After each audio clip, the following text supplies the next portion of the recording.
সপ্তাহের সেরা গল্পর পক্ষ থেকে আপনাদের জানাই অনেক অনেক শুভেচ্ছা। আশা করি আপনারা সকলে খুব ভালো আছেন। বাংলা সাহিত্যের ভাণ্ডার থেকে আরেকটি ভালো লাগার গল্প, ভালোবাসার গল্প নিয়ে আমরা চলে এসেছি আপনাদের কাছে। আজ আমরা আপনাদের জন্য বাছাই করে এনেছি প্রখ্যাত কথা সাহিত্যিক শরৎচন্দ্র চট্টোপাধ্যায়ের দর্পচূর্ণ। আপনাদের কাছে একটি অনুরোধ, এই উপস্থাপনা ভালো লাগলে লাইক এবং শেয়ার করার পাশাপাশি আপনাদের মতামত লিখে জানাতে ভুলবেন না। যারা এখনও সাবস্ক্রাইব করেননি বা আমাদের চ্যানেলে নতুন এসেছেন তাদের কাছে অনুরোধ, আমাদের চ্যানেলটিকে সাবস্ক্রাইব করে আমাদের উৎসাহিত করবেন, আরও অনেকটা পথ চলতে আমাদের সাহায্য করবেন। আর অবশ্যই বেল আইকনটি প্রেস করুন, আমাদের পরের পোস্টের নোটিফিকেশন আপনাদের কাছে পৌঁছে যাবে। শুনুন সুশীল মজুমদার ক্রিয়েশনসের নিবেদনে আজকের ভালো লাগার গল্প, ভালোবাসার গল্প, কথা সাহিত্যিক শরৎচন্দ্র চট্টোপাধ্যায়ের দর্পচূর্ণ। আজ প্রথম পর্ব।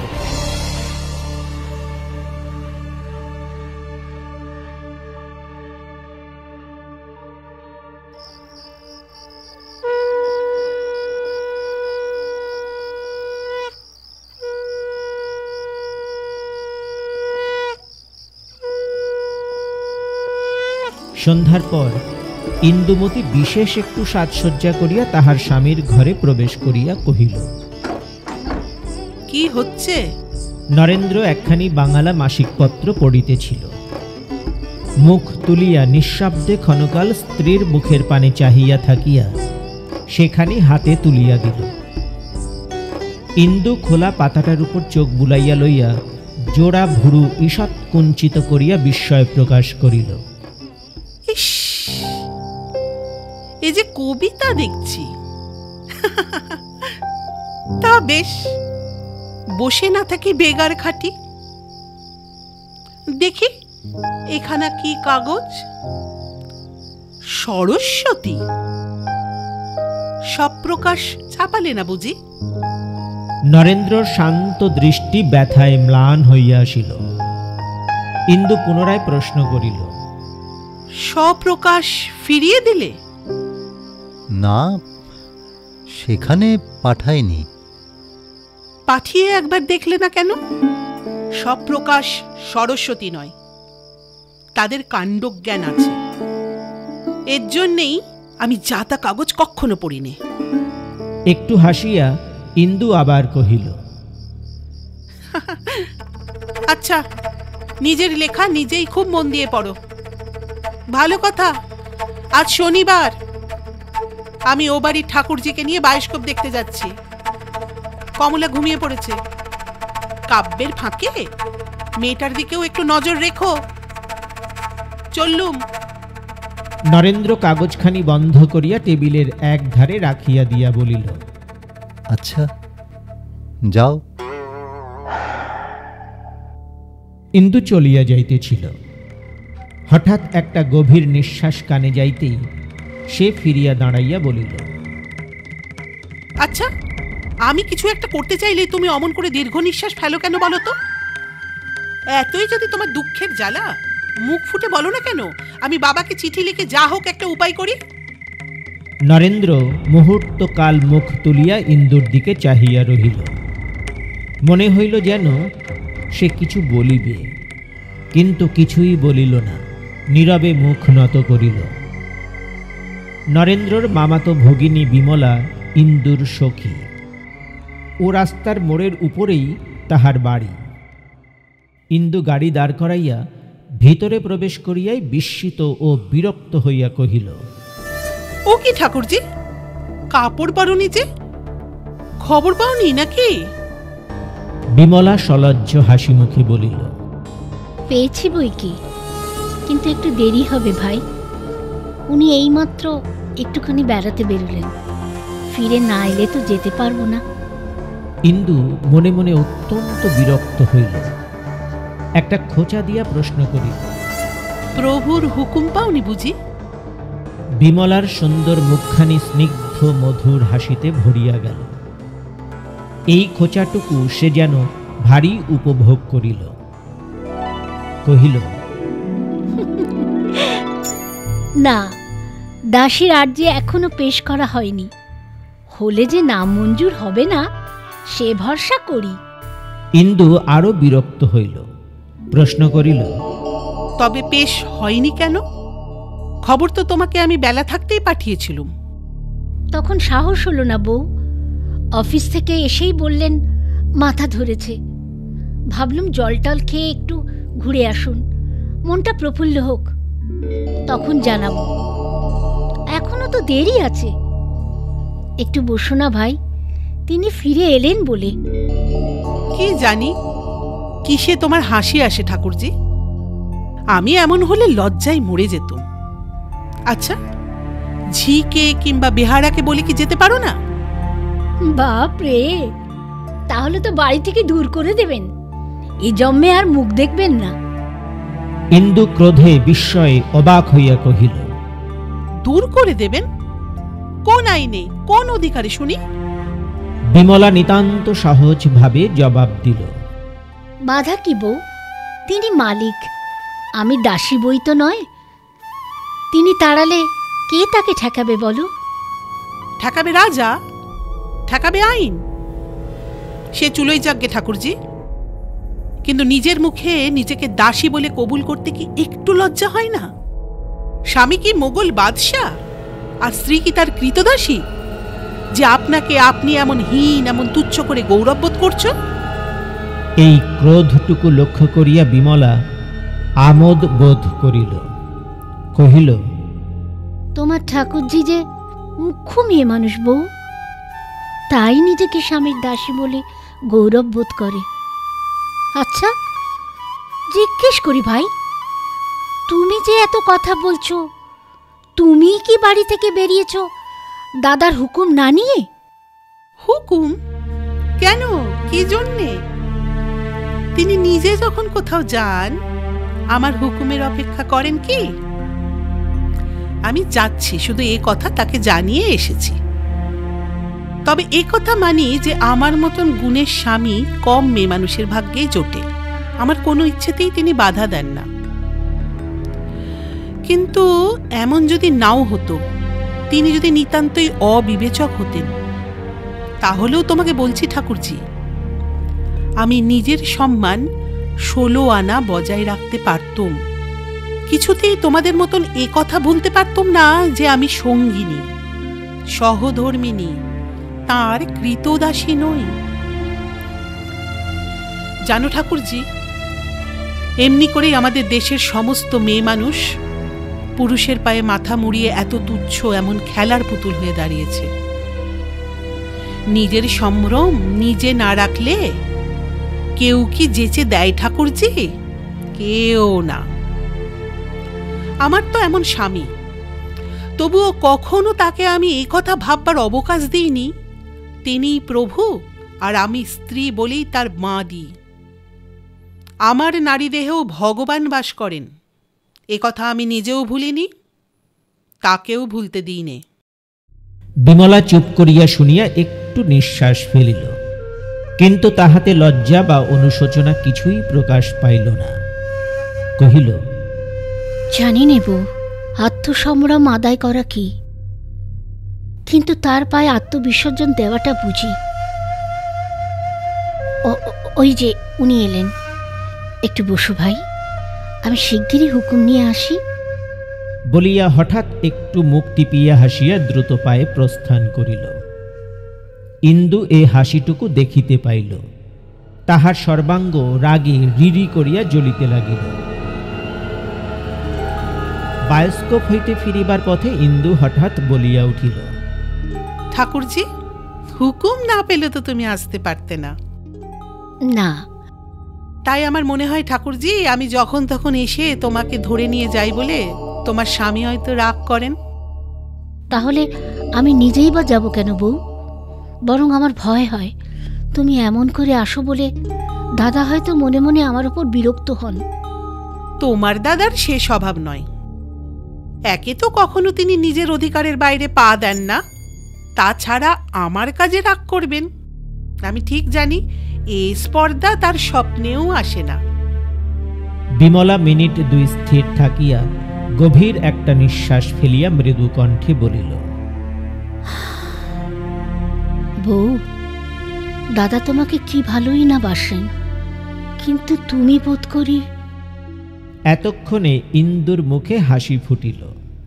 কহিল, তার কথা অস্বীকার করিনি, কিন্তু আমার সম্বন্ধে তোমার সন্দেহ হলো কিসে?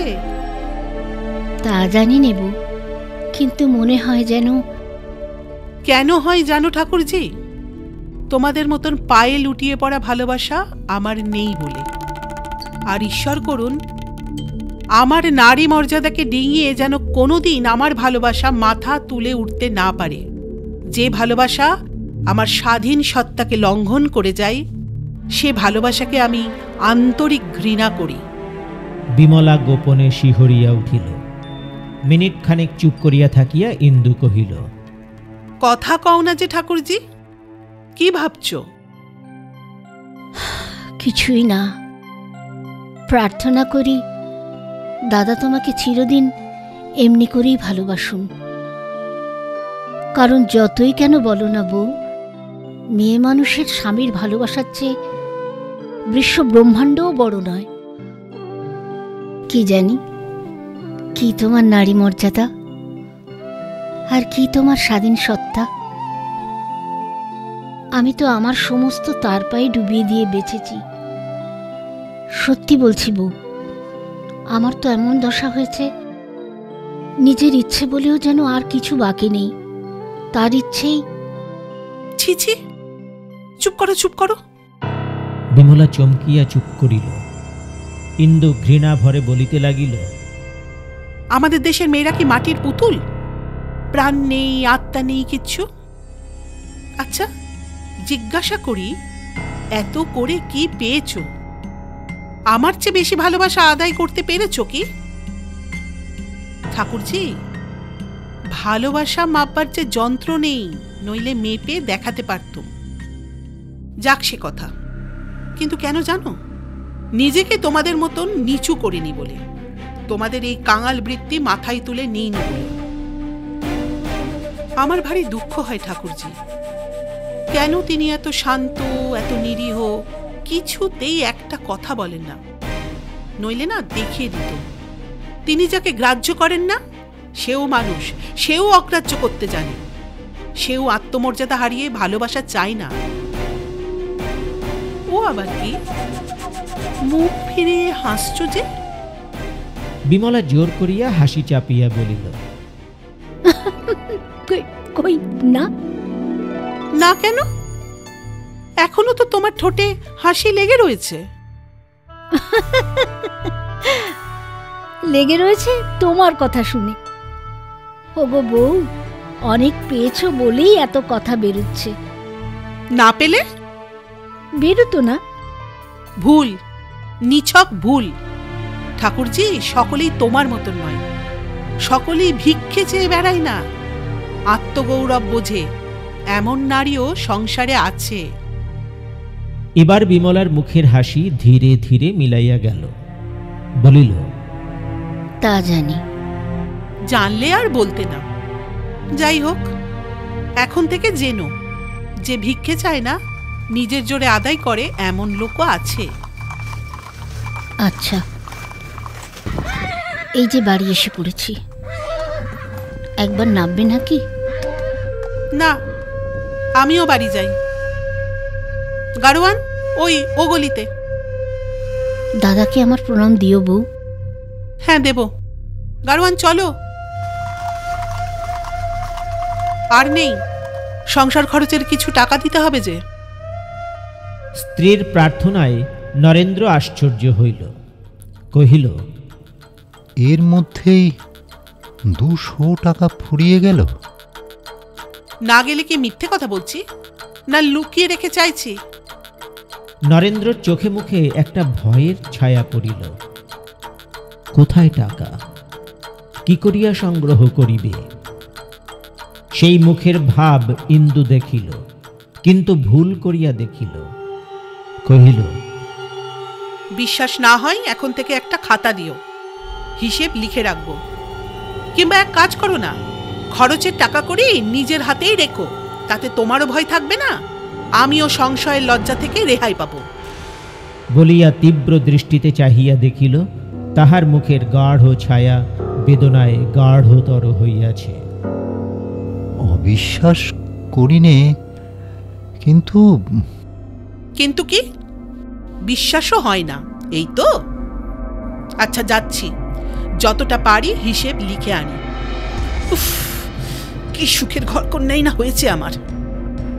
বলিয়া সক্রোধে ঘর ছাড়িয়া চলিয়া গেল, কিন্তু তৎক্ষণাৎ ফিরিয়া আসিয়া কহিল, কিন্তু কেন?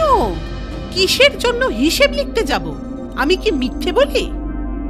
আমার মামাতো বোনের বিয়েতে জামা কাপড় লাগলো 50 টাকার ওপর। কমলার জামা দুটোর দাম 12 টাকা। সেদিন বায়োস্কোপে খরচ হলো 10-12 টাকা। খতিয়ে দেখো দেখি বাকি থাকে কত।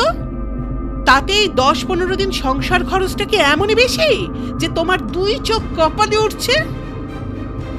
আমার দাদার সংসারে মাসে 700-800 টাকাতেও যে হয় না। সত্যি বলছি, এমন করলে আমি তো আর এই ঘরে টিকতেই পারিনি। তার চেয়ে বরং স্পষ্ট বলো, দাদা মেদিনীপুরে বদলি হয়েছেন, আমি মেয়ে নিয়ে চলে যাই। আমিও জুড়োই, তুমিও বাঁচো। নরেন্দ্র অনেকক্ষণ ঘাড় হেঁট করিয়া থাকিয়া মুখ তুলিয়া কহিল, এ বেলায় তো হবে না, দেখি যদি ও বেলায় কিছু জোগাড় করতে পারি। তার মানে যদি জোগাড় না করতে পারো তো উপোস করে থাকতে হবে নাকি? দেখো, কালই আমি মেদিনীপুরে যাব, কিন্তু তুমি এক কাজ করো, এই দালালি ব্যবসা ছেড়ে দিয়ে দাদাকে ধরে একটা চাকরি জোগাড় করে নাও, তাতে বরঞ্চ ভবিষ্যতে থাকবে ভালো। কিন্তু যা পারো না তাতে হাত দিয়ে নিজেও মাটি হয়েও না, আমাকে নষ্ট করো না। নরেন্দ্র জবাব দিল না। ইন্দু আরও কি বলিতে যাইতেছিল, কিন্তু সেই সময় বেহারাটা শম্ভুবাবুর আগমন সংবাদ জানাইল, এবং পরক্ষণেই বাহিরে জুতার পদশব্দ শোনা গেল। ইন্দু পার্শ্বের দ্বার দিয়া পর্দার আড়ালে সরিয়া দাঁড়াইল। শম্ভুবাবু মহাজন, নরেন্দ্রর পিতা বিস্তর ঋণ করিয়া স্বর্গীয় হইয়াছেন। পুত্রের কাছে তাগাদা করিতে শম্ভুবাবু প্রায়ই শুভাগমন করিয়া থাকেন। আজিও উপস্থিত হইয়াছেন। তিনি মৃদুভাষী। আসন গ্রহণ করিয়া ধীরে ধীরে এমন গুটি কয়েক কথা বলিলেন, যাহা দ্বিতীয়বার শুনিবার পূর্বে অতি বড় নির্লজ্জ নিজের মাথাটা বিক্রয় করিয়া ফেলিতে দ্বিধা করিবে না।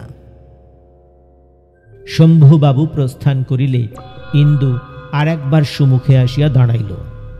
জিজ্ঞাসা করিল, ইনি কে? শম্ভুবাবু। তারপরে?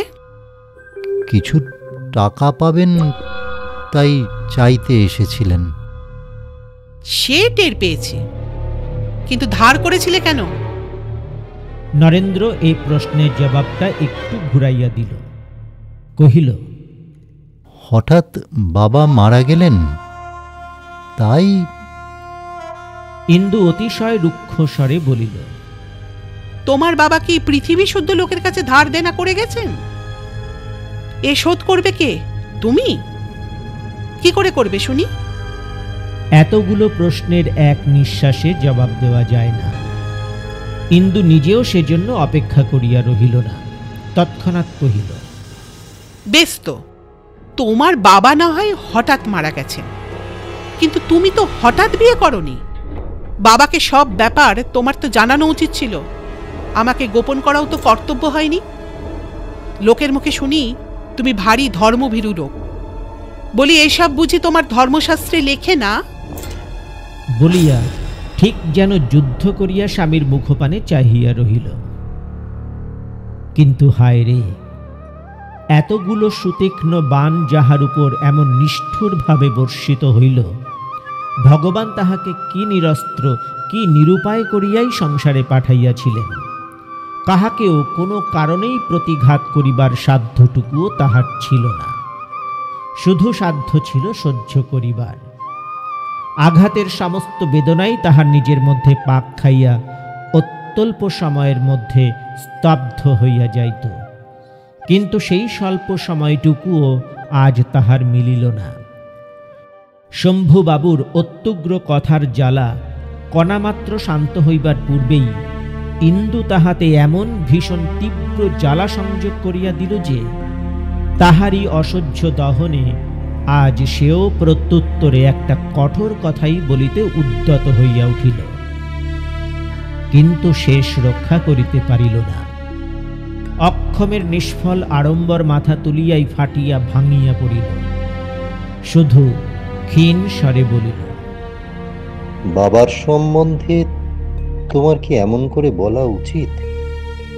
না, উচিত নয়, কিন্তু আমার উচিত অনুচিতের কথা তোমাকে মীমাংসা করে দিতে তো বলিনি। কেন তোমাদের সমস্ত ব্যাপার বাবাকে খুলে বলনি? আমি কিছুই গোপন করিনি ইন্দু। তাছাড়া তিনি বাবার বাল্যবন্ধু ছিলেন, নিজেই সমস্ত জানতেন। তাহলে বলো, সমস্ত জেনে শুনেই বাবা আমাকে জলে ফেলে দিয়েছেন? অসহ্য ব্যথায় ও বিস্ময়ে নরেন্দ্র স্তম্ভিত হইয়া চাহিয়া থাকিয়া শির নত করিল। স্ত্রীর এই ক্রোধ যথার্থই সত্য, কিংবা কলহের ছলনা মাত্র। হঠাৎ সে যেন ঠাহর করিতে পারিল না। এখানে গোরার কথা একটু বলা আবশ্যক। একসময়ে বহুকাল উভয় পরিবার পাশাপাশি বাস করিয়াছিলেন এবং বিবাহটা সেই সময়ই একরূপ স্থির হইয়াছিল। কিন্তু হঠাৎ এক সময় ইন্দুর পিতা নিজের মত পরিবর্তন করিয়া মেয়েকে একটু অধিক বয়স পর্যন্ত অবিবাহিত রাখিয়া লেখাপড়া শিখাইতে মনস্থ করায় বিবাহ সম্বন্ধ ভাঙিয়া যায়। কয়েক বৎসর পরে ইন্দুর 18 বৎসর বয়সে আবার যখন কথা উঠে, তখন কলিকাতায় ফিরিয়া আসিয়া শুনেন নরেন্দ্রর পিতার মৃত্যু হইয়াছে। সে সময় তাহার সাংসারিক অবস্থা ইন্দুর পিতামাতা যথেষ্ট পর্যালোচনা করিয়াছিলেন। এমনকি তাহাদের মত পর্যন্ত ছিল না, শুধু বয়স্থা ও শিক্ষিতা কন্যার প্রবল অনুরাগ উপেক্ষা করিতে না পারিয়াই অবশেষে তাহারা সম্মত হইয়াছিলেন। এত কথা এত শীঘ্র ইন্দু যথার্থই ভুলিয়াছে, কিংবা মিথ্যা মোহে অন্ধ হইয়া নিজেকে প্রতারিত করিবার নিদারুণ আত্মগ্লানি এখন এমন করিয়া তাহাকে অহরহ জ্বালাইয়া তুলিতেছে, কিছুই স্থির করিতে না পারিয়া নরেন্দ্র স্তব্ধ নিরুত্তরে মাথা হেঁট করিয়া বসিয়া রহিল। সেই নির্বাক স্বামীর আনত মুখের প্রতি ক্ষণকাল দৃষ্টিপাত করিয়া ইন্দু আর কোনো কথা না বলিয়া ঘর ছাড়িয়া চলিয়া গেল। সে নিঃশব্দে গেল বটে, এমন অনেক দিন গিয়াছে, কিন্তু আজ অকস্মাৎ নরেন্দ্রর মনে হইল তাহার বুকে বড় বেদনার স্থানটা ইন্দু যেন ইচ্ছাপূর্বক জোর করিয়া মারাইয়া দিয়া বাহির হইয়া গেল। একবার ঈষৎ একটু ঘাড় তুলিয়া স্ত্রীর নিষ্ঠুর পদক্ষেপে চাহিয়া দেখিল। যখন আর দেখা গেল না, তখন গভীর, অতি গভীর একটা নিঃশ্বাস ফেলিয়া নির্জীবের মতো সেইখানে শুইয়া পড়িল।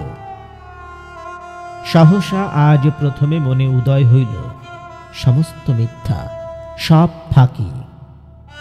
এই সংসার, স্ত্রী কন্যা, স্নেহ প্রেম সমস্তই আজ তাহার কাছে মরুভূমির মরীচিকার মতো উবিয়া গেল।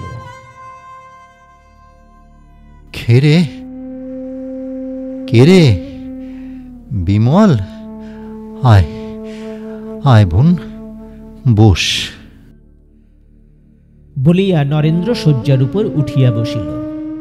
তাহার উভয় ওষ্ঠ প্রান্তে ব্যথার যে চিহ্নটুকু প্রকাশ পাইল, তাহা বিমলার দৃষ্টি এড়াইল না।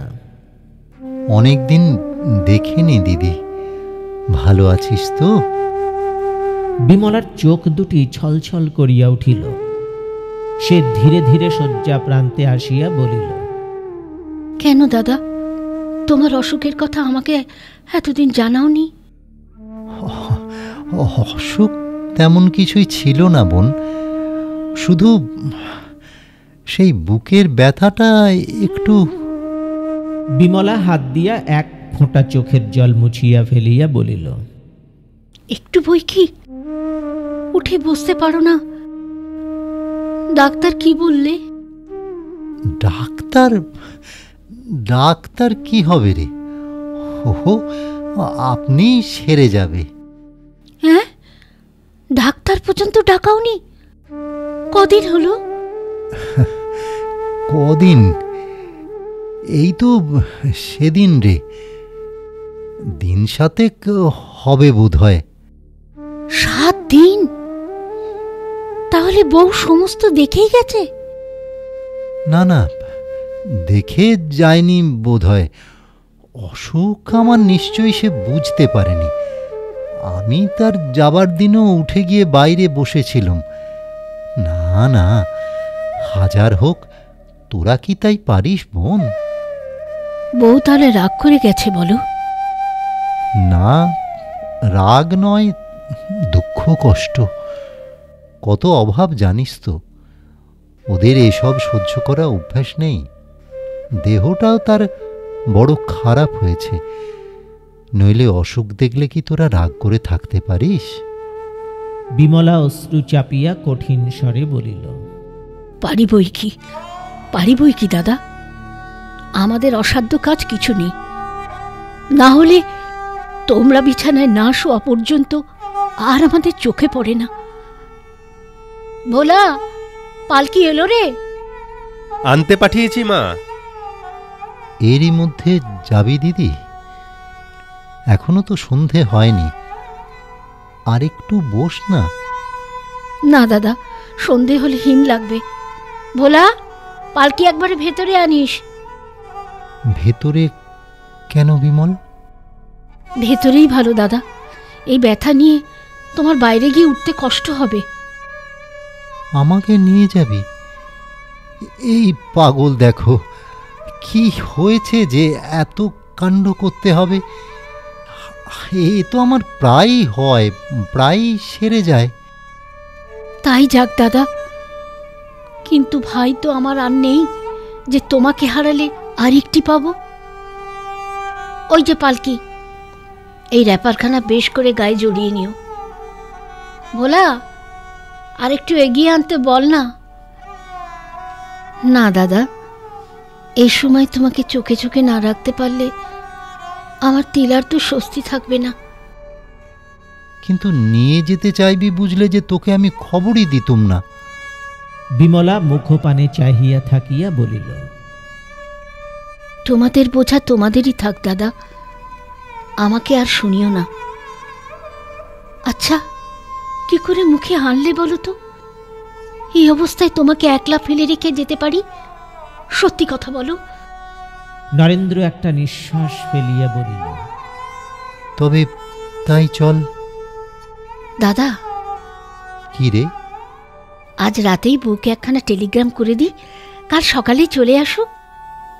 না না না না, সে দরকার নেই। কেন নেই? মেদিনীপুর তো বেশি দূর নয়, একবার আসুক, না হয় আবার চলে যাবে। না রে বিমল, সত্যিই তার দেহটা ভালো নেই, দুদিন জুড়োক। বিমল, আমি তোর কাছে থেকে ভালো না হতে পারি তো আর কিছুতেই পারবো না। আরে, আমি যে যাচ্ছি গগনবাবু শুনেছেন। বেশ, যা হোক তুমি, তিনি তো এখন অফিস থেকেই ফেরেননি। তবে আবার কি? তোমার ভয় নেই দাদা, তার বেশ বড় বড় দুটো চোখ আছে, আমরা গেলেই দেখতে পাবেন। নরেন্দ্র বিছানায় শুইয়া পড়িয়া কহিল, বিমল, আমার যাওয়া তো হতে পারে না। কেন?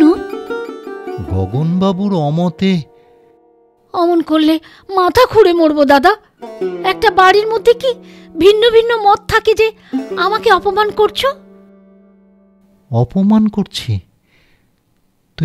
ঠিক জানিস বিমল, ভিন্ন মত থাকে না। বিমলা আবশ্যক বস্ত্রাদি গুছাইয়া লইতেছিল। সলজ্জে মাথা নাড়িয়া বলিল, না দাদা, আজ ব্যথাটা তত টের পাচ্ছ না? না, একেবারেই না। 8 দিন তোদের কি কষ্টই না দিলুম। এখন বিদেয় কর দিদি। করব কার কাছে? আচ্ছা দাদা, এই 16-17 দিনের মধ্যে বউ একখানা চিঠি পর্যন্ত দিলে না? না না, দিয়েছেন বই কি, পৌঁছানো সংবাদ দিয়েছেন। কালও একখানা চিঠি পেয়েছি, বরং আমি জবাব দিতে পারিনি ভাই। বিমলা মুখ ভার করিয়া নিঃশব্দে চাহিয়া রহিল। নরেন্দ্র লজ্জায় কুণ্ঠিত হইয়া বলিতে লাগিল, সেখানে গিয়ে পর্যন্ত সে ভালো নেই, সর্দি কাশি, পরশু একটু জ্বরের মতো হয়েছিল, তবু তার ওপরেই চিঠি লিখেছেন। আজ তাই বুঝি সেখানে টাকা পাঠিয়ে দিলে? নরেন্দ্র অধিকতর লজ্জিত হইয়া পড়িল। কহিল, কিছুই তো তার হাতে ছিল না। বাড়ির পাশে একটা মেলা বসেছে, লিখেছেন সেটা শেষ হয়ে গেলেই ফিরতে পারবেন। তোমাকে বুঝি চিঠিপত্র লিখতে পারেননি? পেরেছেন বই কি, কাল আমিও একখানা 4 পাতার জোড়া চিঠি পেয়েছি। পেয়েছিস? ভাবি বই কি, তার জবাবটা? তোমার ভয় নেই দাদা, তোমার অসুখের কথা লিখব না, আমার নষ্ট করার মতো অত সময় নেই। বলিয়া বিমল ঘর ছাড়িয়া চলিয়া গেল। সন্ধ্যার প্রাক্কালে খোলা জানালার ভিতর দিয়া লাল আকাশের পানে চাহিয়া নরেন্দ্র স্তব্ধভাবে বসিয়াছিল। বিমলা ঘরে ঢুকিয়া বলিল, চুপ করে কি ভাবছ দাদা? নরেন্দ্র মুখ ফিরাইয়া লইয়া বলিল, কিছুই ভাবিনে বোন, মনে মনে তোকে আশীর্বাদ করছিলুম, যেন এমনি সুখেই তোর চিরদিন কাটে। বিমলার কাছে আসিয়া তাহার পায়ের ধুলা মাথায় লইয়া একটা চৌকির উপর বসিল।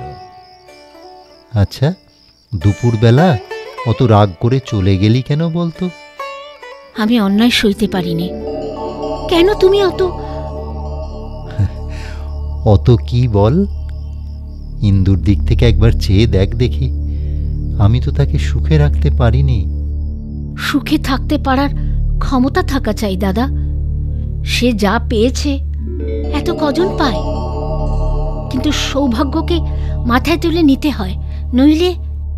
কথাটা শেষ করিবার পূর্বেই বিমলা লজ্জায় মাথা হেঁট করিল। বিমল, লজ্জা করিস নে দিদি। সত্য বলতো, তুই কখনো ঝগড়া করিস নে?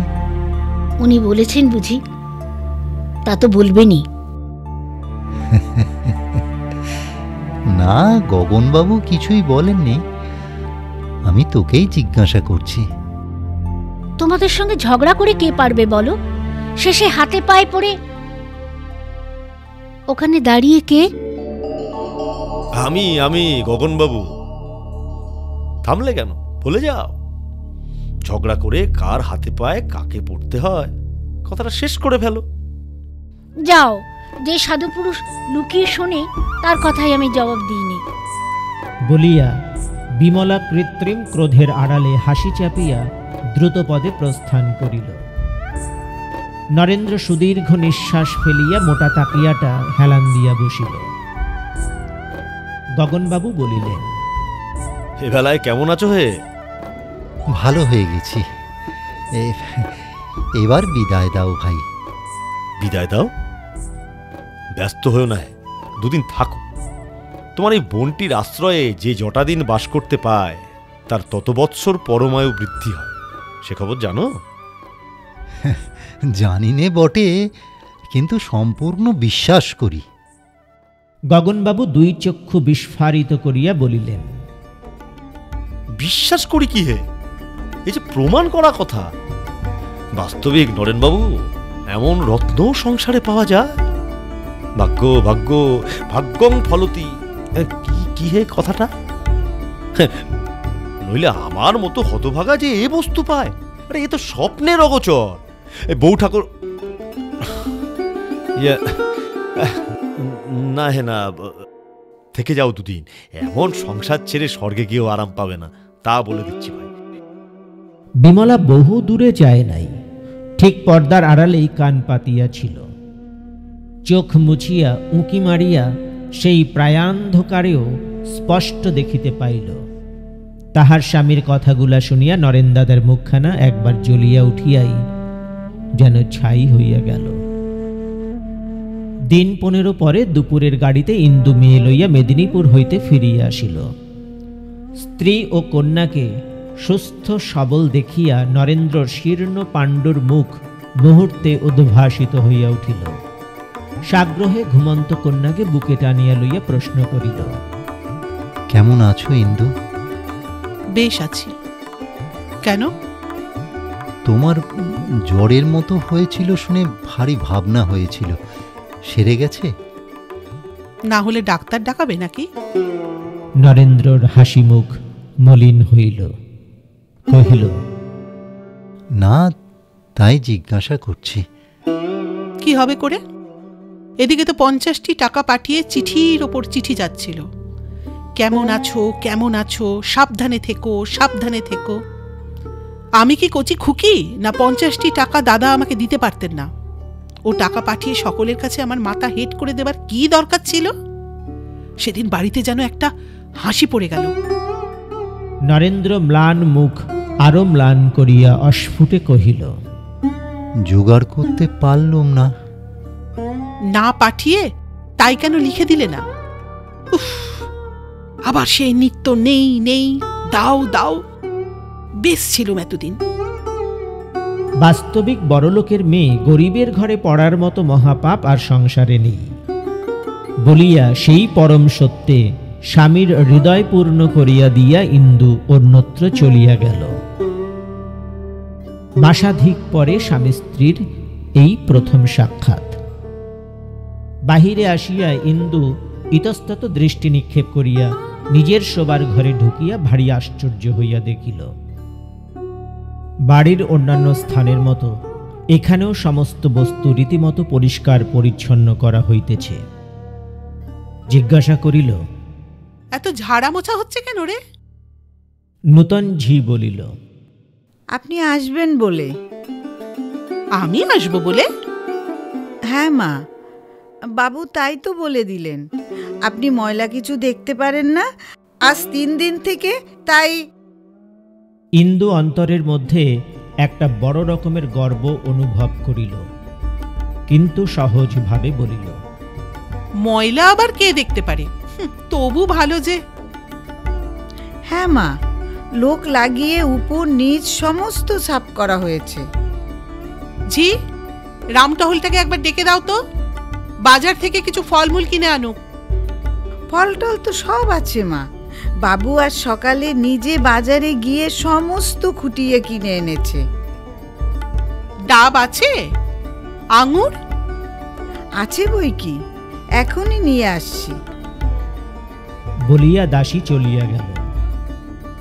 ইন্দুর মুখের উপর হইতে বিরক্তির মেঘখানা সম্পূর্ণ উড়িয়া গেল, বরং অনতিপূর্বে স্বামীর মলিন মুখখানা বুকের কোথায় যেন একটু খচখচ করিতে লাগিল।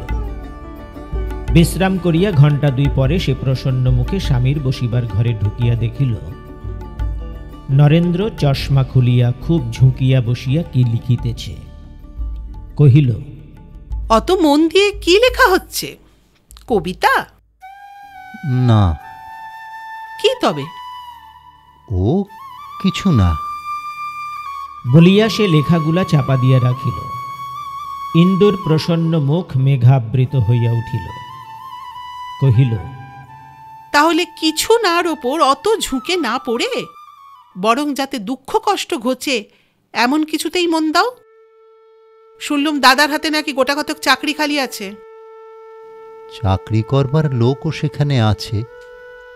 এই সম্পূর্ণ অপ্রত্যাশিত উত্তরে ইন্দু ক্রোধে জ্বলিয়া উঠিল। ক্ষণকাল অবাক হইয়া থাকিয়া বলিল, তা জানি, কিন্তু সেখানে আছে, এখানে নেই নাকি? আজকাল ভালো কথা বললে যে তোমার মন্দ হয় দেখছি। ঘরের কোণে ঘাড় গুজে বসে কবিতা লিখতে তোমার লজ্জা করে না? বলিয়া সে চোখ মুখ রাঙা করিয়া ঘর ছাড়িয়া গেল। এ যে বউ, কখন এলে? পরশু দুপুরবেলা। পরশু দুপুরবেলায়? তাই এত তাড়াতাড়ি আজ সন্ধ্যাবেলায় দেখা দিতে এসেছো? না ভাই বউ, টানটা একটু কম করো। ইন্দু ঘাড় নাড়িয়া কহিল, চিঠি লিখে জবাব পর্যন্ত পাইনি। আমি একা আর কত টানবো ঠাকুরজি? জবাব পাওনি? সে না পাওয়াই, 4 পাতার জবাব, 4 ছত্র তো। তখন একটুকুও সময় ছিল না ভাই। এ ঘরে দাদা যদি বা একটু সারলেন, ওদিকে আমার নতুন ভাড়াটে যায়। ইন্দু কথাটার এক বর্ণ বুঝিল না, হাঁ করিয়া চাহিয়া রহিল। সেই মঙ্গলবারটা আমার চিরকাল মনে থাকবে। 7 দিনের দিন খবর পেয়ে দাদাকে নিয়ে এলুম। তার 2 দিন পরে দাদার বুকের ব্যথার যেমন বাড়াবাড়ি, অম্বিকাবাবুর অসুখটাও তেমনি বেড়ে উঠল। তোমাকে বলবো কি বউ, শেক দিতে দিতে আর ফোমেন্ট করতে করতে বাড়ির শুদ্ধ লোকের হাতে চামড়া উঠে গেল। সারা দিন রাত কারো নাওয়া খাওয়া পর্যন্ত হলো না। হ্যাঁ, সতীশাব্দী বলি এই অম্বিকাবাবুর স্ত্রীকে। ছেলে মানুষ বউ, কিন্তু কি যত্ন, কি স্বামী সেবা, তার পুণ্যেই এ যাত্রা তিনি রক্ষে পেয়ে গেলেন, নইলে ডাক্তার বুদ্ধির সাধ্য ছিল না। অম্বিকা বাবু কে? কি জানি, ঘাটালের কাছে কোথায় বাড়ি। চিকিৎসার জন্য এখানে এসে আমাদের ওই পাশের বাড়িটাই ভাড়া নিয়েছেন। লোকজন নেই, পয়সা করিও নেই, শুধু বউটি। তোমার দাদার বুঝি খুব বেড়েছিল? বিমলা ওষ্ঠাধর কুঞ্চিত করিয়া কহিল, সে রাতে আমার তো সত্যি ভয় হয়েছিল। ওই তাকের উপর ওষুধের খালি শিশুগুলো চেয়ে দেখো না, 3 জন ডাক্তার আর। আচ্ছা বউ, দাদা বুঝি এসব কথা তোমাকে চিঠিতে লেখেনি? না। এখানে এসে বুঝি শুনলে? হ্যাঁ। আমি তো তোমাকে প্রথম দিনই টেলিগ্রাম করতে চেয়েছিলাম, মাত্র 2-3 ঘন্টার পথ, স্বচ্ছন্দে আসতে পারতে, কিন্তু দাদা কিছুতেই দিলেন না। কি যে তুমি তাকে করেছো বউ, তা তুমিই জানো। পাছে অসুস্থ শরীরে তুমি ব্যস্ত হও, এই ভয়ে কোনো মতে খবর দিতে চাইলেন না। যাক, ঈশ্বরের ইচ্ছায় ভালো হয়ে গেছে, নইলে। নইলে তার কি হতো ঠাকুরজি? অসুখ সারতেও আমাকে দরকার হয়নি, না সারলেও হয়তো দরকার হতো না। বলিয়া ইন্দু উঠিয়া গিয়া ঔষধের শূন্য এবং অর্ধশূন্য শিশিগুলা নাড়িয়া চাড়িয়া লেবেলের লেখা পড়িয়া দেখিতে লাগিল। কিন্তু এ কি হইল? কখনো যাহা হয় নাই, আজ অকস্মাৎ তাহার 2 চোখ অশ্রুতে ঝাপসা হইয়া গেল। কেন? সে কি কেহ নয় যে এত বড় একটা কাণ্ড হইয়া গেল, অথচ তাহাকে জানানো পর্যন্ত হইল না? সে নিজের এমন কি পীড়ার কথা লিখিয়াছিল, যাহাতে সংবাদ দেওয়াটাও কেহ উচিত মনে করিলেন না? তিনি ভালো হইয়াও তো কতকগুলা পত্রে কত কথা লিখিলেন, শুধু নিজের কথাটাই বলিতে ভুলিলেন। বেশ, এখানে আসিয়াও তো 3 দিন হইল, তবু কি মনে পড়িল না? এসো, তুমি চা দেওয়া হয়েছে। চলো। বলিয়া ইন্দু অলক্ষ্যে চোখের জল মুছিয়া ফেলিয়া তাহার কাছে আসিয়া দাঁড়াইল। সে এক হাসির কথা বউ, এক বাড়িতে 2 রোগী, কিন্তু দুজনের কি আশ্চর্য ভিন্ন ব্যবস্থা। দাদা মরমর হয়েও তোমাকে খবর দিতে দিলেন না, পাছে ব্যস্ত হও, পাছে তোমার শরীর খারাপ হয়। আর অম্বিকাবাবু এক দণ্ড ওর স্ত্রীকে সম্মুখ থেকে নড়তে দিলেন না। তার ভয় সে চোখের সম্মুখ থেকে গেলে তার প্রাণটা বেরিয়ে যাবে। এমনকি সে ছাড়া তিনি কারোর হাতে বিশ্বাস করে ওষুধ খেতেন না। এমন কখনো শুনেছ বলো? আমাদের একে তোমরা সবাই তামাশা করো, কিন্তু অম্বিকা বাবুরা সকলকে ডিঙিয়ে গেছেন। খেটে খেটে এই মেয়েটার ঠিক মরার মতো আকৃতি হয়েছে।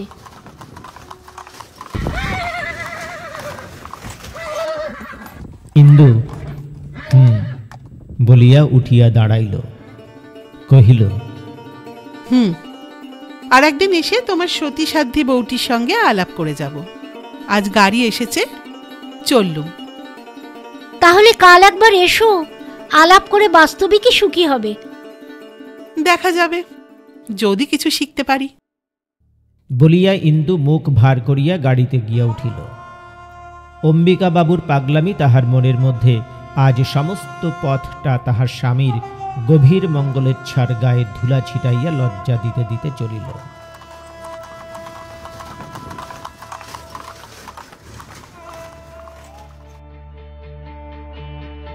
প্রিয় গল্প সাথী, আজ শুনলেন কথা সাহিত্যিক শরৎচন্দ্র চট্টোপাধ্যায়ের দর্পচূর্ণ।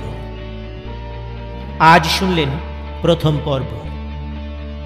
গল্প পাঠে সুশীল মজুমদার, অরিজিৎ বন্দ্যোপাধ্যায়, কৃষ্ণা মিত্র, মুনমুন দাস, অর্পণা রায়চৌধুরী, সজল বোস, রোহন ঘটক, সুমন সরকার ও প্রজ্ঞা মুখার্জি। এই উপস্থাপনা ভালো লাগলে লাইক এবং শেয়ার করার পাশাপাশি আপনার মতামত লিখে জানাতে ভুলবেন না। পরের উপস্থাপনা নিয়ে খুব শীঘ্রই উপস্থিত হব আপনাদের কাছে। পরের উপস্থাপনার নোটিফিকেশন পেতে বেল আইকনটি প্রেস করুন। আর যারা এখনও সাবস্ক্রাইব করেননি বা যারা আমাদের এই চ্যানেলে নতুন এসেছেন, তাদের স্বাগত জানিয়ে অনুরোধ করছি, আমাদের চ্যানেলটিকে সাবস্ক্রাইব করে আমাদের উৎসাহিত করবেন, আরও অনেকটা পথ চলতে আমাদের সাহায্য করবেন। আজকের মতো বিদায় নিচ্ছি। আপনাদের সঙ্গে আবার যোগাযোগ হবে পরের উপস্থাপনায়। সকলে ভালো থাকবেন। নমস্কার।